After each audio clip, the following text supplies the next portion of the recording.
கேட்டீங்களா கேட்டீங்களா கேட்டீங்களா ஒரு நிமிஷம் நீ கேட்டீங்களா கேட்டீங்களா நீங்க கேட்டீங்களா சொல்லுங்க என்னென்ன சொல்லுங்க கேட்டீங்களா ஒரு நிமிஷம் நாங்க 2 ரூபா 3 ரூபான்னு சொல்லாதீங்க பெட்ரோல் டீசல் விலையை 2 வருஷத்துல எவ்வளவு குறைச்சிருக்கோம் நீங்க பாருங்க 2 வருஷத்துல எவ்வளவு குறைச்சிருக்கோம் நீங்க பாருங்க 2 வருஷம் நான் பேசியிருக்கேங்க ஸ்மார்ட் சிட்டில உங்களுக்கு எல்லாத்துக்கும் தெரியும் என்ன கேள்வி கேட்குறீங்களா எத்தனை முறை நான் ஸ்மார்ட் சிட்டி பத்தி உங்ககிட்ட நூற்றுக்கணக்கான முறை பேசிட்டு இருக்கேன் சட்டப்பேரவையில பேசியிருக்கேன் எலெக்ஷனுக்கு வரக்கூடிய கைட்லைன்ஸ் ஹேண்ட்புக் ஃபார் கேண்டிடேட்ஸ்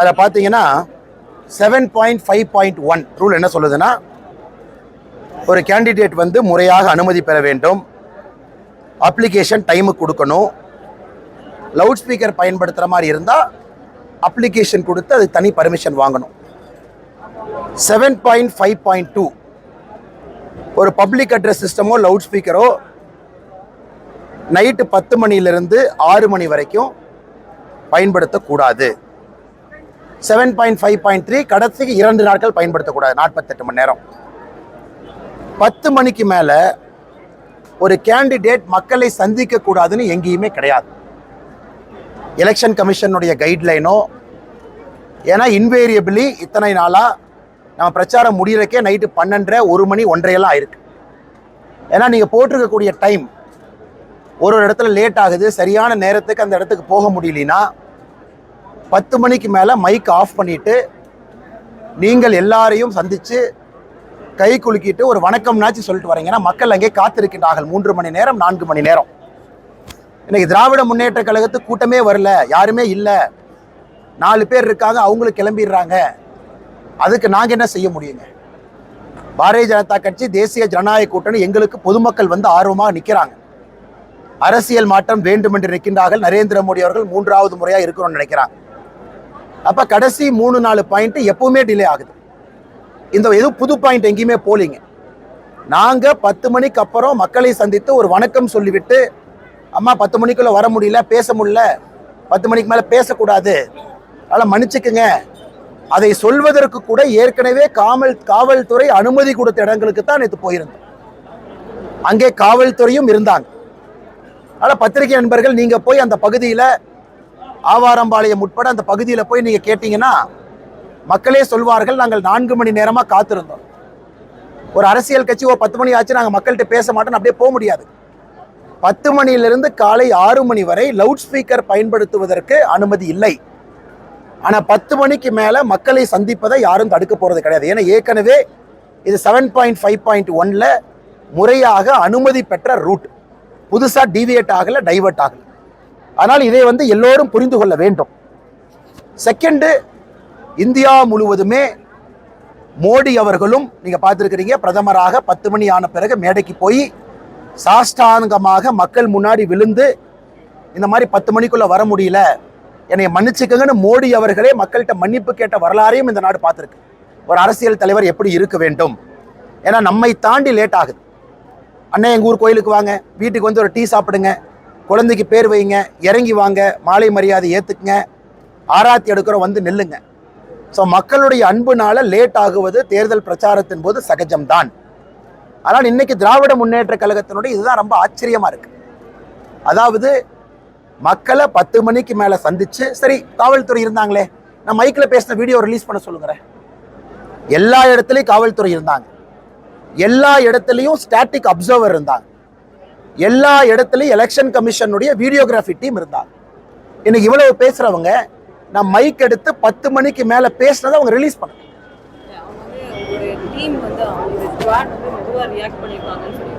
எந்த ஸ்குவாடு செகண்ட் வந்து இந்த மாதிரி உங்களுடைய ஹென்ச்மேன் வந்து பிஜேபி ஹென்ச்மேன் அட்டாக்ட் அவர் கார்டுன்னு சொல்லி அதான் டிஎம்கேயோட கம்ப்ளைண்ட் தான் நம்ம சொல்றோம் இது ஃபர்ஸ்ட் டைம் எப்பவுமே டிஎம்கே காரன் கையில கட்டை போட்டுக்கிட்டு 2 இங்கை ஊத்திக்கிட்டு போய் ஹாஸ்பிட்டல்ல படுப்பது சகஜம்தான் இதை 70 ஆண்டு காலமா பார்க்கிறோம் இது புதுசு கிடையாது ஆனா இன்னைக்கு இங்க திராவிட முன்னேற்ற கழகம் பிஜேபியை பார்த்து எந்த அளவுக்கு பயப்படுதுன்னா திராவிட முன்னேற்ற கழகத்திற்கு கோயம்புத்தூர் பாராளுமன்ற தொகுதியில டெபாசிட் கிடைக்காது ஏன்னா மக்களுடைய கோபம் மக்களுடைய எழுச்சி பாரதிய ஜனதா கட்சியின் பக்கம் தேசிய ஜனநாயக கூட்டணியின் பக்கம் எல்லா பக்கம் தெரியுது சாதாரணமாக இருக்கக்கூடிய நம்முடைய சகோதரிகள் கை குழந்தையோடு வந்து 9:30 மணி 10 மணிக்கு வீட்டுக்கு வெளியே நின்று பார்த்துட்டு போறாங்க என்ன பேசுறாங்கன்னு கேட்கணும் இவ்வளவு பெரிய எழுச்சி கோயம்புத்தூர் பாராளுமன்ற தொகுதியில் நடக்குது. இன்னைக்கு ஆளுங்கட்சி அவங்க, பவரெல்லாம் அவங்க பக்கம், காவல்துறை சப்போர்ட் எல்லாம் அவங்க பக்கம், அத்தனை காவல்துறை இருக்கு. யாராச்சும் வந்து பிஜேபிக்காரன் எங்களை அடிச்சிட்டாங்கன்னு சொன்னாங்கன்னா நம்மளாம் காதுல என்ன பூ சுத்தி இருக்குமா மேடம்? தமிழ்நாடு முழுவதுமே வன்முறையும் அட்டகாசமும் செய்வதற்கு ஒரு கட்சி பிறந்திருக்குன்னா திராவிட முன்னேற்ற கழகம். அதனால இன்னைக்கு அவ்வளவு பேர் இருந்தாங்க, கேமராமேன் இருந்தாங்க, ஸ்டாட்டிக் இருந்தாங்க. அவங்க யாருக்கிட்டையும் வீடியோ இல்லையா? நேற்று இரவு என் பிஜேபிக்கும் போய் 4 பேர்த்து அட்மிட் பண்ணிட்டு எங்களை அடித்தாங்கன்னு சொல்ல தெரியாதா? அதனால நம்ம ஒரு விஷயத்தை புரிந்து கொள்ள வேண்டும். கைகலப்பு அங்க வந்திருக்குன்னா திராவிட முன்னேற்ற கழகத்தினுடைய தொண்டர்கள் பாரதிய ஜனதா கட்சியினுடைய தொண்டர்களை தள்ளி இருக்காங்க. இதுதான் ஆரம்பிச்சதே அவங்க தான். எங்க தொண்டர்கள் யாரையும் தாக்கவில்லை. அதன் பிறகு திமுக தொண்டர்களே போய் ஹாஸ்பிட்டல்ல படுத்துக்கிட்டு இன்னைக்கு காலையில கம்ப்ளைண்ட் கொடுத்துருக்காங்க. ஏன்? திமுக கோட்டை இங்க மக்களே வரமாட்டாங்க அப்படின்னு நினைச்சதெல்லாம் உடைத்து இன்னைக்கு சாதாரணமான மக்கள் ரோடுக்கு வந்து நின்று இந்த அரசியல் புரட்சியை நடத்த வேண்டும் என்று கோயம்புத்தூர் பாராளுமன்றத்தில் நிற்கிறாங்க. ஸோ நான் கேட்குற ஒரு வீடியோ இல்லை. 10 மணிக்கு மேலே அண்ணாமலை பிரச்சாரம் பண்ணார். அண்ணாமலை பிரச்சாரம் பண்ண வீடியோ எங்க?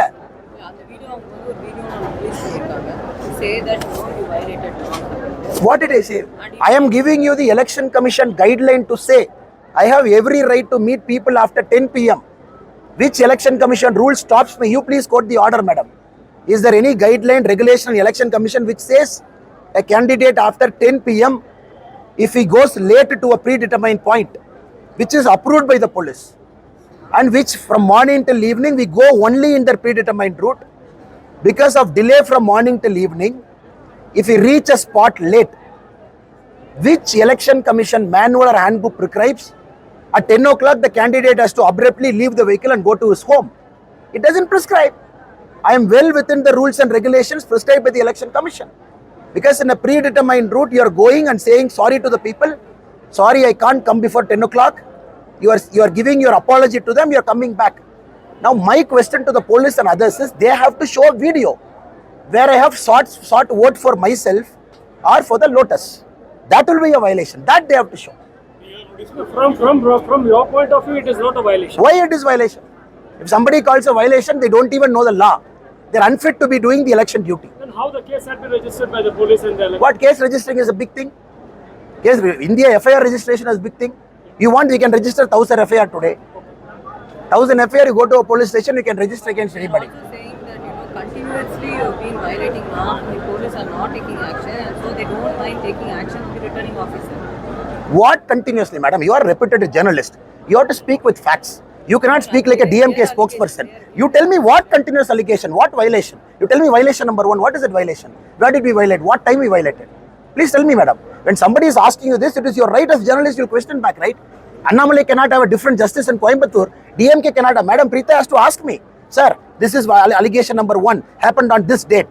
So you cannot say in the air saying, oh, continuously Annamalai is violating, so they are acting.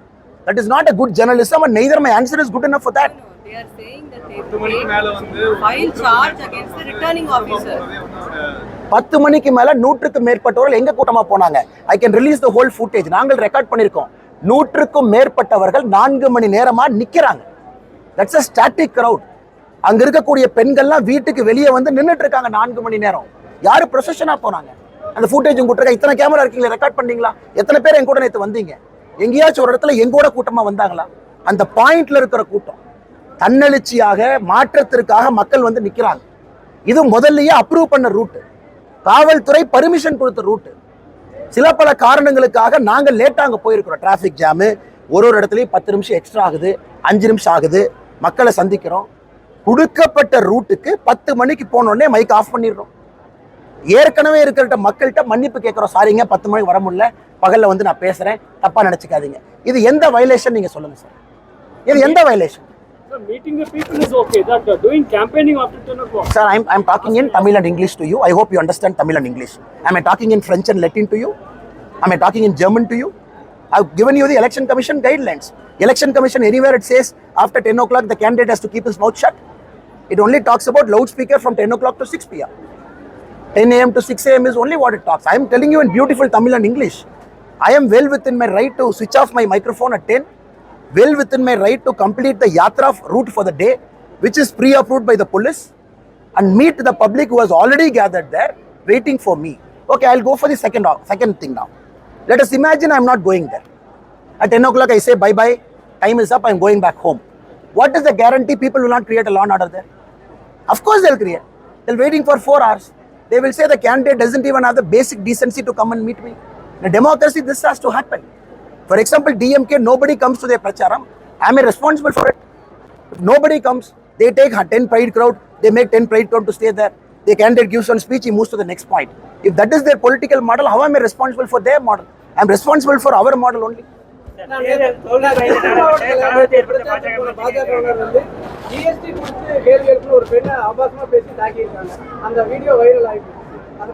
யாருக்கு தெரியாதுங்கண்ணா?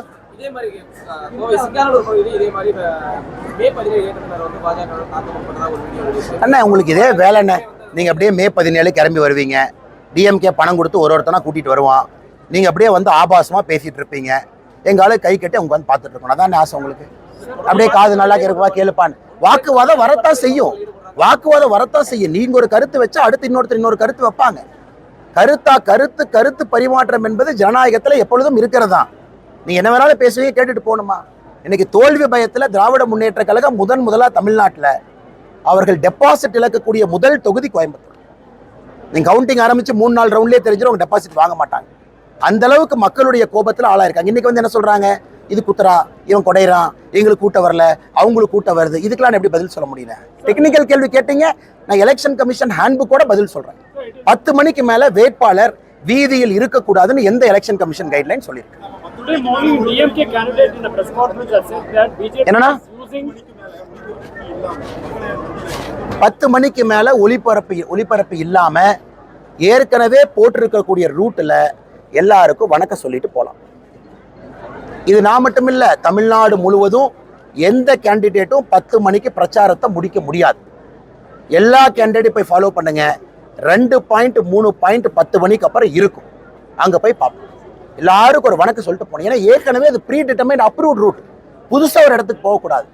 புதுசா நாங்களா வண்டியை திருப்பி ஒரு இடத்துக்கு போகக்கூடாது. காவல்துறை அனுமதி கொடுத்து, சட்டத்தால் அனுமதி கொடுக்கப்பட்டு ரைட்டிங்ல இருக்கக்கூடிய இடத்துக்கு நீங்க மக்களை சந்தித்து விட்டு வருவது எந்த விதத்திலும் தவறு கிடையாது. அங்கேயும் நான் பிரச்சாரம் பண்ணலீங்க. 10 மணிக்கு மேல எங்கேயும் பிரச்சாரம் பண்ணல. மக்கள்கிட்ட மன்னிப்பு கேட்டுட்டு மட்டும்தான் வந்தேன். நான் பிரச்சாரம் பண்ற வீடியோ நீங்க காட்டுங்க. அண்ணா அண்ணாமலை ஓட்டு போடுங்க, தாமரை ஓட்டு போடுங்க அம்மான்னு எங்கேயும் கேட்கலையே. சாரிங்கம்மா, லேட் ஆயிடுச்சு, குழந்தைங்களோட இருக்கீங்க, மன்னிச்சுக்கங்க, காலையில இருந்து டிலே ஆயிடுச்சு, பகல்ல வந்து நான் பிரச்சாரம் பண்றேங்கம்மா, தப்பா நினைச்சுக்காதீங்க, 10 மணிக்கு மேல பிரச்சாரம் பண்ணக்கூடாது. இந்த வார்த்தையை மட்டும்தான் நான் சொல்லியிருக்கேன். அங்கிருந்த காவல்துறை ஸ்டாட்டிக் டீம்ல ரெக்கார்ட் பண்ணியிருக்காங்க. எலெக்ஷன் கமிஷன் அப்சர்வர் ரெக்கார்ட் பண்ணாங்க. அவங்க எல்லாரும் நின்னாங்க. அந்த வீடியோ ரிலீஸ் பண்ண சொல்லுங்க.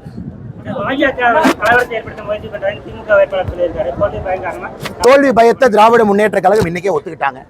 ஏப்ரல் 19 வரை அவர்கள் காத்திருக்க தயாராக இல்லை. இன்னைக்கே அவங்க விட்டு கொடுத்துட்டு ஊரை விட்டு ஓடுவதற்கு திராவிட முன்னேற்ற கழகம் தயாராக இருந்தால் நாங்கள் என்ன சொல்றது?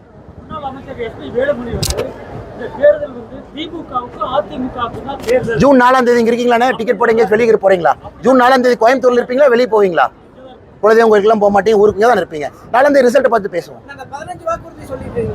15 வாக்குறுதி சொல்லனே 100 வாக்குறுதி சொல்லியிருக்கோம். இன்னைக்கு பொறுப்பெடுத்து நாங்க நிக்கிறோம். என்ன கேள்வி கேட்குறீங்க? ஒரு மனசாட்சியோட கேட்குறீங்களாண்ணே? நீங்க ஒரு மனசாட்சியோட கேள்வி கேட்குறீங்களா? வாய் இருக்குன்னு நீங்க கேள்வி கேட்டால் அப்புறம் வாய் இருக்குன்னு நானும் பதில் சொல்லுவேன், தப்பா போயிடும். அப்புறம் வேற மாதிரி ஆகி போயிடும், தப்பா போயிடும். வாய் இருக்குன்னு நீங்க இதே கேள்வி எல்லா வேட்பாளர்ட்டையும் கேட்பீங்களா? புதுசா மேனிஃபெஸ்டோ ரிலீஸ் பண்ணுது இன்னைக்கு பிஜேபி 2024. அப்ப ஏன் 2014 செய்யல? இல்ல புல்லட் ட்ரெயின் விடுவோம், ஏன் 1991 செய்யல? இன்னைக்கு என்ன சிந்தனை இருக்கு? இன்னைக்கு மக்களுக்கு என்ன தேவை? மக்கள் கோரிக்கை என்ன இருக்கு? தீர்க்கப்படாத பிரச்சனைகளுக்கு அதான். அப்ப எல்லா கமிஷன் எல்லா கட்சியும் மேனிஃபெஸ்டோ ரிலீஸ் பண்ணுவாங்க, எல்லாத்தையும் கேட்கலாமே. ஏன் நீங்க 1960 இதை பத்தி யோசிச்சு அப்பயே புல்லட் ட்ரெயின் விடல? கேட்கிற கேள்வி ஒரு நாய் இருக்கணும்.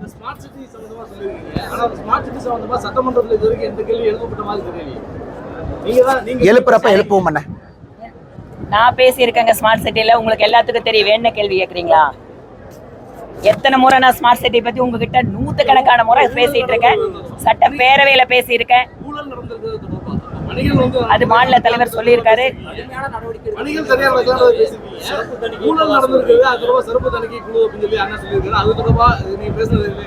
ஆனா இன்னைக்கு எங்களுடைய நிலைப்பாடு தெளிவா இருக்கு. பத்திரிகை நண்பர்கள், நீங்க கேட்கிற கேள்வியில கொஞ்சம் அறம் இருக்கான்னு பாத்துக்கல. அறம் இருக்கான்னு நீங்க கொஞ்சம் நீங்க கேட்கிற கேள்வியில அறம்ங்கிற வார்த்தை இருக்கான்னு பாருங்க. அறம் இருக்கான்னு நீங்க கேட்கிற கேள்வி அறம் இருக்கான்னு பாருங்க. அண்ணாமலைக்கு ஒரு நாயம், திராவிட முன்னேற்ற கழகத்துக்கு ஒரு நாய் இருக்கக்கூடாதுங்க. எல்லாத்துக்கும் ஒரே நாயம் தான் இருக்கணும். கேள்வி கொஞ்சம் அறத்தோட கேள்வி, அறத்தோட கேள்வி. இல்லைண்ணே 2 ரூபா குறைக்கலண்ணே. பெட்ரோல் டீசல் வந்து 10 ரூபா 7 ரூபா தீபாவளி அன்னைக்கு குறைச்ச போன வருஷம். அது நீங்க பாக்கலையா? சரி, நீ தேர்தல் வாக்குறுதியில திராவிட முன்னேற்ற கழகம் 5 ரூபா 4 ரூபா குறைப்புன்னு சொன்னாங்கல்ல, அதை பத்தி நீங்க கேள்வி கேட்டீங்களா இது வரைக்கும்? இல்ல இது வரைக்கும் நீங்க இல்ல சிலிண்டருக்கு 100 ரூபா குறைக்கிறேன்னு திமுக சொன்னாங்க, கேட்டீங்களா இது வரைக்கும்? நீங்க கேட்ட கேள்வி நான் பார்க்கணும். இல்ல நீங்க கேட்ட கேள்வி நான் பார்க்கணும். இது ஜேர்னலிஸ்ட் நேத்துல நம்ம சண்டை போட்டுருக்கோம். நீங்க திராவிட முன்னேற்ற கழகத்தினுடைய வேட்பாளர்கிட்டயோ ஒரு திமுக தலைவர்கிட்ட அண்ணன் நியாயமா இருங்கண்ணே, சாப்பிட்ற சாப்பாடுல உப்பு இருக்கணும் உங்களுக்கு எனக்கும் நியாயமா கேளுங்க. திமுக தன்னுடைய தேர்தல் வாக்குறுதி 2021 சொல்லியிருக்காங்க, நாங்க சிலிண்டருக்கு 100 ரூபா குறைப்போம். முதல்வர் ஸ்டாலின் நீங்க கேட்டீங்களா? ஏன்னா வெக்கமா இல்லையா? 100 ரூபா குறைக்காம உங்களுக்கு சொல்ல ஸ்டாலின சொல்றேன், 100 ரூபா குறைக்காம வந்தீங்கன்னு கேட்கலையா? நீங்க கேட்டீங்களா? கேட்டீங்களா? கேட்டீங்களா? ஒரு நிமிஷம், நீங்க கேட்டீங்களா? கேட்டீங்களா? நீங்க கேட்டீங்களா? சொல்லுங்க என்ன சொல்லுங்க, கேட்டீங்களா? ஒரு நிமிஷம். நாங்க 2 ரூபா 3 ரூபான்னு சொல்லாதீங்க. பெட்ரோல் டீசல் விலையை 2 வருஷத்துல எவ்வளவு குறைச்சிருக்கோம் நீங்க பாருங்க. 2 வருஷத்துல எவ்வளவு குறைச்சிருக்கோம் நீங்க பாருங்க. 2 வருஷத்துல எவ்வளவு குறைச்சிருக்கேன்னு பாருங்க. அறத்தோட சொல்ல நீங்க தேர்தல் வாக்குறுதி தேர்தல் தேர்தல் வாக்குறுதி 2021 திமுக சொல்லியிருக்காங்க, நாங்க எல்பிஜி சிலிண்டருக்கு 100 ரூபா குறைப்போம், பெட்ரோல் டீசல் 5 ரூபா 4 ரூபா குறைப்போம் சொல்லியிருக்காங்க. குறைச்சாங்களா? இல்லை, நாங்க சொல்லாம குறைச்சிருக்கோம். அது நண்பர் சொல்ற 2 ரூபா கிடையாது. நண்பர் திரும்ப கேட்டுக்கணும்ல. ஆனா எலெக்ஷனுக்கு மட்டும் 2 ரூபா குறைக்கல. போன தீபாவளிக்கு 10 ரூபா 7 ரூபா குறைச்சாங்க, அதன் பிறகு 3 ரூபா குறைச்சாங்க, அதன் பிறகு 2 ரூபா குறைச்சிருக்காங்க. அது கேட்டிருந்தாலும் நல்ல ஜேர்னலிஸ்ட். இவங்க கேள்வி எப்படி கேட்கிறாரு? அண்ணா எலெக்ஷன் மாதிரி 2 ரூபா குறைச்சு, எலெக்ஷன் மாதிரி யாருங்க 2 ரூபா குறைச்சா? 2 வருஷத்துல எத்தனை முறை பெட்ரோல் டீசல் குறைச்சிருக்கோம்? கேள்வியில அறம் இருக்கணும், கேள்வியில உண்மை இருக்கணும், கேள்வியில ஒரு நியாயம் இருக்கணும்.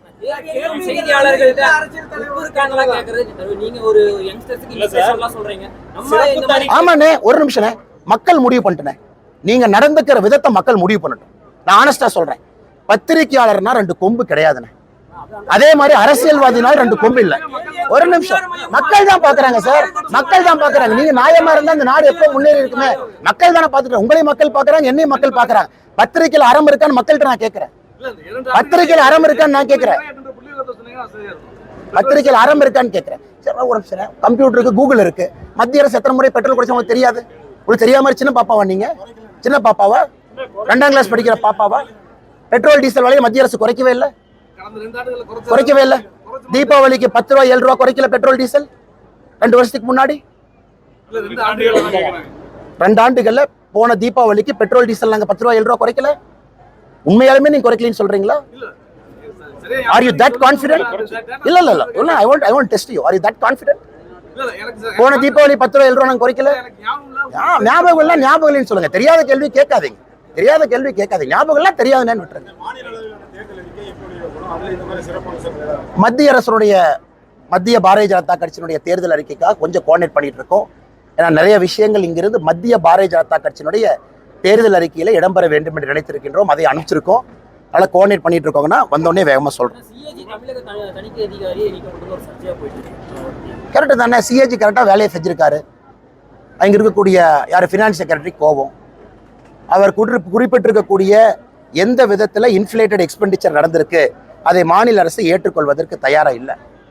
சிஏஜிங்கிறது இண்டிபெண்டன்ட் பாடி, அவங்க இண்டிபெண்டா தணிக்கை நடத்தி வேஸ்ட்ஃபுல் எக்ஸ்பெண்டிச்சர். ஆனால் இவங்க இதே சிஏஜி மத்திய அரசு பத்தி சொன்னா தூக்கிட்டு வந்து உட்காந்துருவாங்க. இதே சிஏஜி மத்திய அரசை பத்தி எங்கேயாச்சும் ஒரு இடத்துல சொன்னாங்கன்னா அது வேத வாக்கு, புத்தர் சொல்லிட்டாங்கன்னு ஸ்டாலின் அப்படியே சுத்துவார் எல்லா பக்கமும்.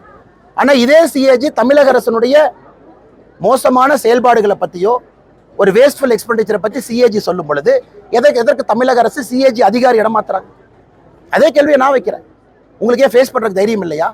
இல்ல ஒருவேளை சிஏஜி அதிகாரியினுடைய தணிக்கைக்கு உங்களுக்கு இஷ்டம் இல்லைன்னா நீங்க எக்ஸ்பிளனேஷன் கொடுங்க. நீங்க சிஏஜியினுடைய தணிக்கைக்கு எந்த விதத்துல மாறுபடுறீங்க எக்ஸ்பிளனேஷன் கொடுங்க. திமுகவினர் பல இடங்கள்ல போஸ்ட் ஒட்டிருக்காங்க. ஜிபே என்ற பேர்ல வந்து பிரதமர் மோடியோட படத்தோட பாஜக செய்த ஊழல்கள் அப்படின்னு சொல்லி என்னன்னா ஒரு ஸ்கேன் பண்ண வீடியோ வர மாதிரி வந்து போஸ்ட் ஒட்டிருக்காங்க. மூளை இல்லாம பாக்குறேன், மூளை வளர்ச்சி குறைந்தவர்களா பாக்குறேன், இன்னும் கொஞ்சம் படிக்கணும்னு பாக்குறேன், எல்கேஜியில் சேர்த்து ஒண்ணுன்னு பாக்குறேன், இன்னும் கொஞ்சம் அறிவை வளர்க்க வேண்டும் என்று யோசிக்கின்றேன். போஸ்டர் ஓட்டவங்களும் அப்படித்தான் நான் பாக்குறேன். நீங்க ஊழலுக்கு எதிராக வந்து பேசுறீங்க. ஆனா அவங்க கூட்டணியில இருக்கக்கூடிய அமமுக, உள்ள இருக்கக்கூடிய டிடி விஜயநகரன், ஓபிஎஸ், அதுக்கப்புறம் வந்து அன்புமணி ராமதாஸ் மாதிரி ஊழல் புகார் இருக்கு. இது வந்து என்ன ஊழல் எதிர்ப்புல வந்து பின்னடைவா இருக்காதா? பின்னடைவா இருக்காதுண்ணா. மக்களுக்கு தெரியும் யார் ஊழல் யார் ஊழல்வாதிகள் மக்களுக்கு தெரியும். இவங்க ஊழல் வந்து அது உங்களுக்கு வெட்டுறேன். நீங்க போய் டெலிகாஸ்ட் பண்ணுங்க, ஸ்டிங் ஆபரேஷன் பண்ணுங்க, 81 ரூபாய்க்கு டிவி சேனல் நடத்துறீங்க, 2 லட்சம் ரூபாய்க்கு கேமரா வச்சிருக்கீங்க, உங்க வேலையை நீங்க செய்யுங்களேன். நீங்க டிவியில போடுங்க, மக்கள் பார்க்கட்டும். நான் அதுக்கு அண்ணாமலை எல்லாத்துக்கும் ஸ்போக்ஸ் பர்சனா பேசணும். Won't this electoral bond issue will be an election issue for? Why it is good only? We are very transparent. What is wrong in it? What is wrong in it? Whichever party willfully they donated, it is all in the public eyes now. So what is there to hide? Why will it be a setback? BJP had taken almost 60% of the electoral bonds. If they like BJP, they are giving to BJP. If there is a TV channel which is #1 TRP, can I go and shoot down that journalist? You are from ANI. Your rival is PTI. There are this many channels. One channel is #1. Can I go and kill them? Which channel people like, people watch. Which party people like, people donate. So can I go and put the gun to the editor's head and say, you are #1, I am going to kill you. Please don't run a channel. So your answer is like that logic. Nilgiri தொகுதியில் ஆஷாக்கு ஆதரவா மாவட்ட collector செயல்படுறாரு சொல்லி அந்த தேர்தல் செலவு election கமிஷனுக்கு இதை பற்றி நீலகிரியினுடைய அப்சர்வர்கிட்ட நீங்கள் கேட்கணும். ஏன்னா அசிஸ்டன்ட் ரிட்டர்னிங் ஆஃபீஸர் வந்து மாவட்ட கலெக்டர் மீது சில புகார்களை வச்சிருக்கிறாங்க. அது பொதுவெளியில் அந்த கடிதத்தை பார்க்குறோம். நீலகிரியினுடைய ரிட்டர்னிங் ஆஃபீஸர், நீலகிரியினுடைய ஓவரால் அப்சர்வர் யார் இருக்காங்க, அவங்ககிட்ட தான் அந்த கேள்வி கேட்குறோம். நான் பதில் சொல்ல விரும்பலை. அது நீலகிரியில் என்ன நடக்குது அப்படிங்கிறதான் காட்டுது. தமிழ்நாடு முழுவதுமே எந்த அளவுக்கு அரசியல்வாதிகளுடைய ஆதிக்கம், ஆளுங்கட்சி அரசியல்வாதிகளுடைய ஆதிக்கம் இருக்குன்னு அது காட்டுது. அதிமுகவும் திமுகவும் போட்டி போட்டு வாக்குவாசல்களில் போய் வாக்கு சேகரிக்க விடுறாங்க. எதுக்கு போட்டி போடணும் அவங்களோட? சரி, நாங்க எதுக்கு அவங்க செய்யறதை நாங்க செய்யணும்?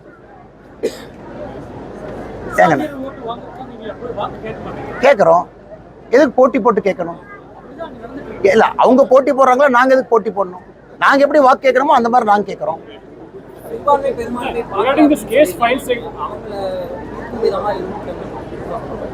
யாருக்கு என்ன தேவையோ கொடுத்துருக்கோம். இந்த வாக்குறுதி 100 வாக்குறுதியும் சிறுபான்மை பெரும்பான்மை பார்க்கல. கோயம்புத்தூருக்கு மெட்ரோ ரயில் வருது, நீங்களான்னு சொல்லாம இந்து மட்டும்தான் ஏறலான்னு? மெட்ரோ ரயில் எல்லாத்துக்கும் தானே, பாலை எல்லாத்துக்கும் தானே, தண்ணி எல்லாத்துக்கும் தானே. ஸோ வாக்குறுதி நீங்க பிரிச்சு பாக்குறீங்க. உங்களுக்கே அந்த கோவம்.